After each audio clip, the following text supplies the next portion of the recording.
உலகின் மிகவும் குளிரான பகுதிகளில் வாழும் ஒரு சில விலங்குகள் எந்த அளவுக்கு குளிரை தாங்கும் என்பதை பற்றி இப்போது பார்க்கலாம்.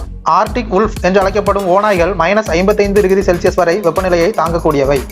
இதேபோல போலார் பியர் என்று அழைக்கப்படும் துருவ கரடிகள் -60 டிகிரி செல்சியஸ் வரையிலான வெப்பநிலையையும், எம்பரர் வகை பென்குயின்கள் -65 டிகிரி செல்சியஸ் வரையிலான வெப்பநிலையையும், பனிப்பிரதேசங்களில் வாழும் ஆந்த இனமான ஸ்னோயி அவுல் -70 டிகிரி செல்சியஸ் வெப்பநிலையையும், ஆர்டிக் ஹேர் வகை முயல் இனங்கள் -75 டிகிரி செல்சியஸ் வெப்பநிலையும், உல்வரின் என்று அழைக்கப்படும் விலங்கானது 80 டிகிரி செல்சியஸ் வெப்பநிலையும் சமாளித்து வாழும் தன்மையுடையவை. அதேபோல சைபீரியன் டைகர்கள் -85 டிகிரி செல்சியஸ் வெப்பநிலையும், இகுட்டியான் ஹார்ஸ்கள் -90 டிகிரி செல்சியஸ் வெப்பநிலையும், மஸ்க் ஆக்ஸ்கள் -95 டிகிரி செல்சியஸ் வெப்பநிலையும், ரெயின் டீர்கள் -100 டிகிரி செல்சியஸ் வெப்பநிலையும், சைபீரியன் சாலமண்டர்கள் -105 டிகிரி செல்சியஸ் வெப்பநிலையும், உட்பிராக் என்று அழைக்கப்படும் தவளை இனங்கள் -110 டிகிரி செல்சியஸ் வெப்பநிலையும் தாங்கக்கூடியவை.